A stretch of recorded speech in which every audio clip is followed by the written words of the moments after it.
Hey everyone welcome back to my channel. नमस्कार and जय जगन्नाथ सांग मैंने आशा करुछि आपण माने समस्ते बहुत भलरे थिबे। आज स्वाधीनता दिवस उपलक्षे आपण मानकु अंतरर शुभेच्छा और शुभकामना। प्रतिवर्ष अगस्ट 15 तारिख दिन समस्त कार्यानुष्ठान और शिक्षानुष्ठान सरकारी हो कि बेसरकारी हो छोटू बड़ समस्ते मिसिकी स्वाधीनता दिवस पालन करिथांती। सकाळु सेतिपाई एकत्रित होइथांती अनुष्ठान मानकरे जातीय पताका उत्तोलन करिकी स्वाधीनता दिवस पालन करती। आज आम स्वाधीनता दिवस विषय किछि आलोचना करिबा। ता सहित स्वाधीनता दिवस उपलक्षे मु एक सुंदर चित्र अंकन प्रदर्शन करी सेटा मध्य देखिबा। जदि आपण माने चैनल को नुआ आसिचंदी ताले सब्सक्राइब करंतु। वीडियो जदि भल लागुची लाइक शेयर एंड कमेंट करंतु।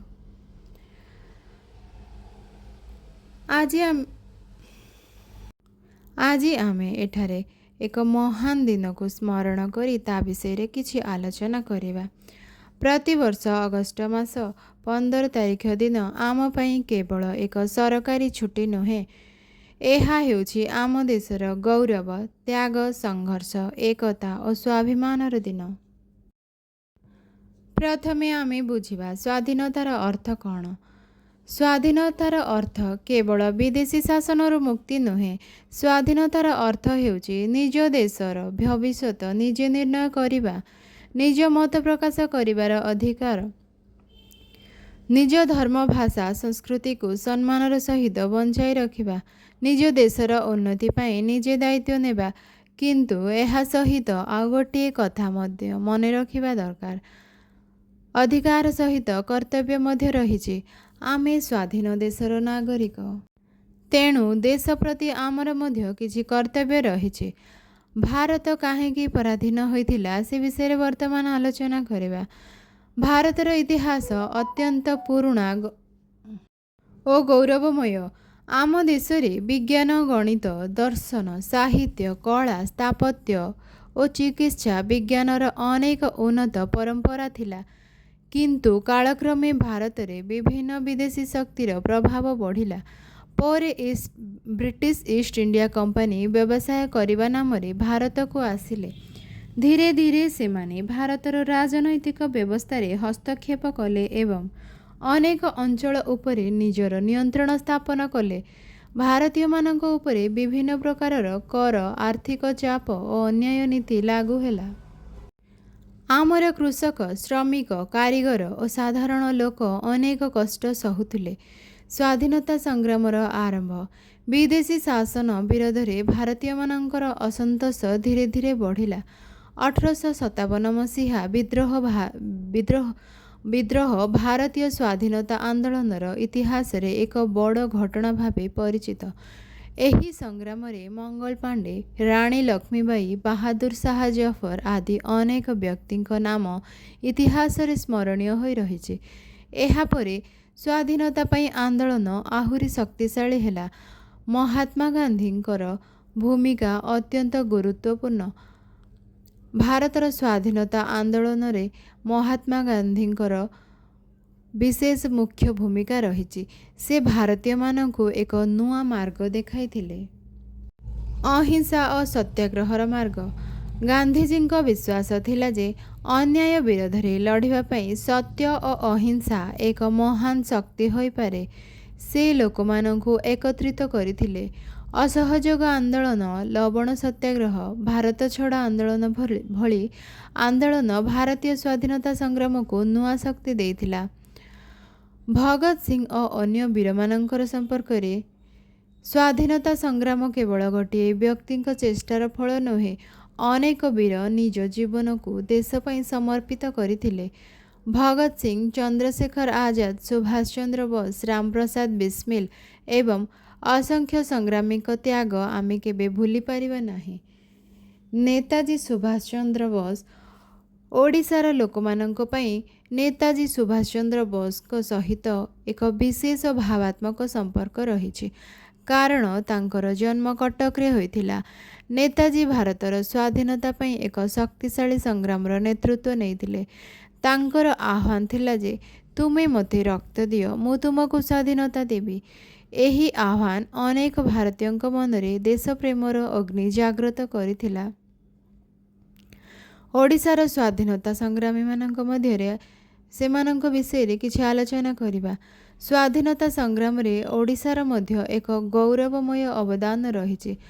ବକ୍ସି ଜଗବନ୍ଧୁଙ୍କ ପାଇକ ବିଦ୍ରୋହ ଓଡ଼ିଶାର ଇତିହାସର ଏକ ଗର୍ବର ଅଧ୍ୟାୟ। 1817 ମସିହାର ପାଇକ ବିଦ୍ରୋହ ବ୍ରିଟିଶ ଶାସନ ବିରୋଧରେ ଏକ ଶକ୍ତିଶାଳୀ ପ୍ରତିରୋଧ ଥିଲା। ବକ୍ସି ଜଗବନ୍ଧୁଙ୍କ ସହିତ ଅନେକ ପାଇକ ନିଜ ମାଟି ଓ ସ୍ୱାଭିମାନ ପାଇଁ ସଂଗ୍ରାମ କରିଥିଲେ। ଓଡ଼ିଶାର ମାଟିରୁ ଅନେକ ସ୍ୱାଧୀନତା ସଂଗ୍ରାମୀ ଦେଶ ପାଇଁ ନିଜର ଅବଦାନ ଦେଇଛନ୍ତି। 1942 ମସିହା ମହାତ୍ମା ଗାନ୍ଧୀଙ୍କର ନେତୃତ୍ୱରେ ଭାରତ ଛାଡ଼ ଆନ୍ଦୋଳନ ଆରମ୍ଭ ହୋଇଥିଲା। ଏହାର ମୁଖ୍ୟ ବାର୍ତ୍ତା ଥିଲା ଯେ କର ବା ମର। ଏହି ଆନ୍ଦୋଳନ ଦେଶର ସ୍ୱାଧୀନତା ଦାବିକୁ ଆହୁରି ଦୃଢ଼ କରିଥିଲା। ଦେଶରେ ଅନେକ ସାଧାରଣ ଲୋକ ସ୍ୱାଧୀନତା ସଂଗ୍ରାମୀ ଭାବେ ଆନ୍ଦୋଳନରେ ଯୋଗ ଦେଇଥିଲେ। ଶେଷରେ ଦୀର୍ଘ ସଂଗ୍ରାମ ଓ ତ୍ୟାଗ ଓ ଅସଂଖ୍ୟ ଲୋକଙ୍କ ଅବଦାନ ପରେ ଭାରତ ସ୍ୱାଧୀନ ହୋଇଥିଲା। 1947 ମସିହା ଅଗଷ୍ଟ 15 ତାରିଖ ଦିନ ଭାରତ ବ୍ରିଟିଶ ଶାସନରୁ ସ୍ୱାଧୀନତା ଲାଭ କଲା। ଦୀର୍ଘ ବର୍ଷର ସଂଗ୍ରାମ ପରେ ଭାରତୀୟମାନେ ନିଜ ଦେଶର ଶାସନ ନିଜ ହାତକୁ ନେଲେ। ଏହି ଦିନ ଆମ ଇତିହାସରେ ସୁବର୍ଣ୍ଣ ଅକ୍ଷରରେ ଲେଖା ହୋଇ ରହିଯାଇଛି। କିନ୍ତୁ ଏହି ସ୍ୱାଧୀନତା ଆମକୁ ମାଗଣାରେ ମିଳିନଥିଲା। ଏହା ପଛରେ ଥିଲା ଅସଂଖ୍ୟ ଲୋକଙ୍କ ତ୍ୟାଗ, ସଂଘର୍ଷ, କାରାବାସ, ନିର୍ଯାତନା ଓ ଦେଶପ୍ରେମ। ଆଜିର ଭାରତ, ଆଜି ଆମ ଦେଶ ବିଜ୍ଞାନ, ଶିକ୍ଷା, କୃଷି, ଶିଳ୍ପ, ପ୍ରଯୁକ୍ତି, ମହାକାଶ ଓ ବିଭିନ୍ନ କ୍ଷେତ୍ରରେ ଆଗକୁ ବଢ଼ୁଛି। ଆମ ଦେଶର ବୈଜ୍ଞାନିକମାନେ ମହାକାଶ ଅନୁସନ୍ଧାନରେ ସଫଳତା ହାସଲ କରୁଛନ୍ତି। ଆମର ଯୁବପିଢ଼ି ଦେଶ ଓ ବିଦେଶରେ ନିଜର ପ୍ରତିଭା ପ୍ରମାଣ କରୁଛନ୍ତି। କିନ୍ତୁ ଆମ ସମ୍ମୁଖରେ ଏବେ ମଧ୍ୟ ଅନେକ ଚ୍ୟାଲେଞ୍ଜ ରହିଛି, ଯେମିତିକି ଦାରିଦ୍ର୍ୟ, ନିରକ୍ଷରତା, ବେକାରୀ ସମସ୍ୟା, ପରିବେଶ ପ୍ରଦୂଷଣ, ଦୁର୍ନୀତି, ସାମାଜିକ ଅସମାନତା, ନାରୀ ଓ ଶିଶୁଙ୍କ ସୁରକ୍ଷା ଏବଂ ସମାଜରେ ବିଭେଦ। ଏସବୁ ସମସ୍ୟାର ସମାଧାନ ପାଇଁ କେବଳ ସରକାର ନୁହେଁ, ଆମକୁ ମଧ୍ୟ ପ୍ରତ୍ୟେକଙ୍କର ଭୂମିକା ରହିଛି। ଆଜିର ଛାତ୍ରଛାତ୍ରୀଙ୍କର ଦାୟିତ୍ୱ। ଛାତ୍ରଛାତ୍ରୀମାନେ ହେଉଛନ୍ତି ଆଗାମୀ ଭାରତର ଭବିଷ୍ୟତ। ଦେଶ ପାଇଁ ସମସ୍ତଙ୍କୁ ସୀମାରେ ଯାଇ ସୈନିକ ହେବାର କୌଣସି ଆବଶ୍ୟକତା ନାହିଁ। ଜଣେ ଛାତ୍ର ନିଜ ନିଜ କ୍ଷେତ୍ରରେ ନିଜେ ଭଲ ଭାବରେ ପାଠ ପଢ଼ି ମଧ୍ୟ ଦେଶ ସେବା କରିପାରିବ। ଜଣେ ଶିକ୍ଷକ ନିଜର ଭଲ ଶିକ୍ଷା ଦେଇ ମଧ୍ୟ ଦେଶ ସେବାରେ ନିଜର ଭୂମିକା ପ୍ରଦାନ କରିପାରିବେ। ଜଣେ ଡାକ୍ତର ନିଷ୍ଠାର ସହିତ ରୋଗୀଙ୍କର ସେବା କଲେ ମଧ୍ୟ ଦେଶ ସେବାରେ ନିୟୋଜିତ ହୋଇପାରିବେ।